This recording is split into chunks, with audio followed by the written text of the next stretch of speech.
State PGT geography pedagogy one liner questions and answers.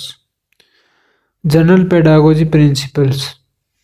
भौगोलिक शिक्षा का मुख्य उद्देश्य क्या है? छात्रों में स्थानिक जागरूकता विकसित करना। भूगोल शिक्षण में स्थानिक दृष्टिकोण का क्या अर्थ है? स्थान, क्षेत्र और वितरण पर ध्यान केंद्रित करना। भूगोल में मानचित्र का क्या महत्व है? भौगोलिक डाटा का दृश्य प्रदर्शन। भूगोल के शिक्षण में कौन सी विधि सबसे प्रभावी है? परियोजना आधारित शिक्षण। भूगोल पढ़ाने के लिए कौन से संसाधन महत्वपूर्ण हैं? ग्लोब, एटलस, मानचित्र और डिजिटल उपकरण। भूगोल शिक्षण में इंटरैक्टिव तकनीक का उपयोग क्यों किया जाता है? छात्रों की सक्रिय भागीदारी बढ़ाने के लिए। ब्लूम टैक्सोनॉमी का भूगोल विषय में उपयोग क्या है? ज्ञान विश्लेषण और मूल्यांकन कौशल विकसित करना। भूगोल में अनुशासन आधारित दृष्टिकोण का क्या अर्थ है? भूगोल को अन्य विषयों के साथ जोड़कर पढ़ाना। भूगोल विषय में मूल्यांकन का मुख्य उद्देश्य क्या है? छात्रों की समझ और कौशल की प्रगति मापना। भूगोल शिक्षण के लिए कौन सी तकनीक उपयोगी है? जीआईएस और remote sensing. Child centric learning in geography. बच्चों को भौगोलिक अवधारणाएं सिखाने के लिए सबसे अच्छा तरीका क्या है? स्थानीय उदाहरणों का उपयोग करना। भूगोल पढ़ाने में समस्या आधारित शिक्षण क्यों महत्वपूर्ण है? छात्रों की आलोचनात्मक सोच विकसित करने के लिए। क्यों अनुभवात्मक शिक्षण भूगोल के लिए महत्वपूर्ण है? छात्रों का व्यवहारात्मक अनुभव प्रदान करने के लिए। छात्र केंद्रित कक्षा में शिक्षक की भूमिका क्या है? एक सहायक और मार्गदर्शक के रूप में। छात्रों में भूगोल की रुचि बढ़ाने के लिए कौन सी गतिविधि उपयोगी हो सकती है? क्षेत्र अध्ययन और फील्ड वर्क। भूगोल शिक्षण में गेम आधारित लर्निंग का उपयोग क्यों किया जाता है? छात्रों को प्रेरित करने के और रुचि की बढ़ाने के लिए। कक्षा में समावेशी शिक्षा को बढ़ावा देने के लिए शिक्षक क्या कर सकता है? विभिन्न शिक्षण शैलियों को अपनाना। सहकारी शिक्षण का भूगोल में क्या उपयोग है? समूह में काम करके ज्ञान साझा करना। छात्रों की भौगोलिक समझ बढ़ाने के लिए कौन सा दृष्टिकोण प्रभावी है? पूछताछ आधारित शिक्षण। ड्रामा और रोल प्ले का भूगोल शिक्षण में उपयोग कैसे होता है? सामाजिक और सांस्कृतिक अवधारणाओं को समझाने के लिए। Assessment and evaluation in geography.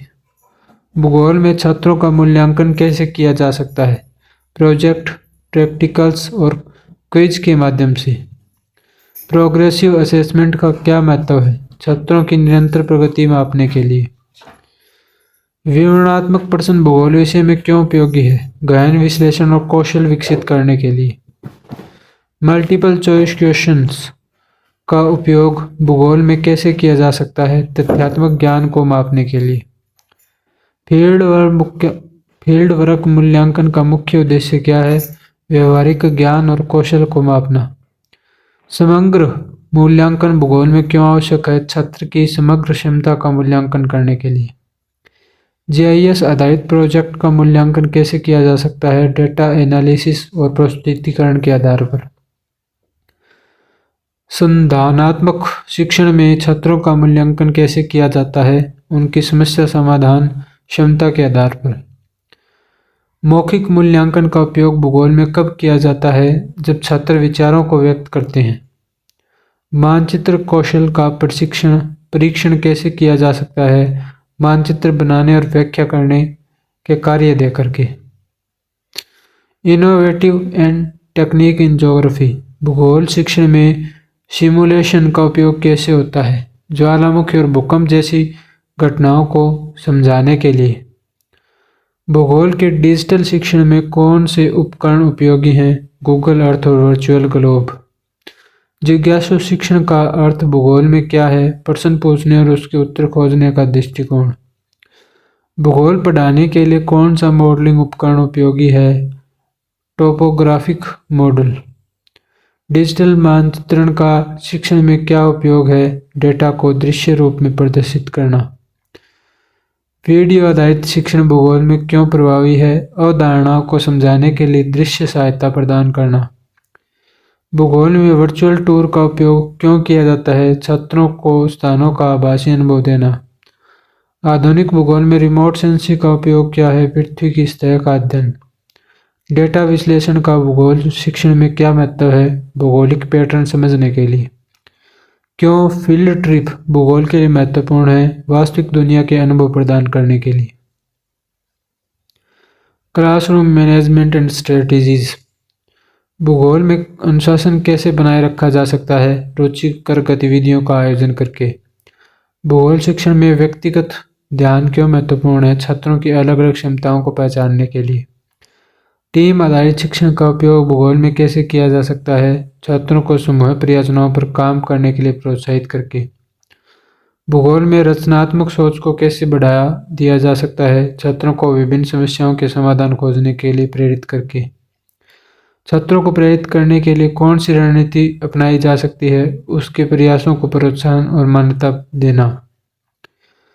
मानचित्र कौशल सिखाने में कौन सी गतिविधि प्रभावी हो सकती है? छात्रों को नक्शे तैयार करने और स्थानों की पहचान कराने में शामिल करना। भूगोल शिक्षण में विविधता को कैसे प्रबंधित किया जा सकता है? अलग अलग शिक्षण शैलियों और संसाधनों का उपयोग करके। छात्रों के अनुभवों को भूगोल शिक्षण में कैसे जोड़ा जा सकता है? स्थानीय स्थानों और समस्याओं के उदाहरण देकर।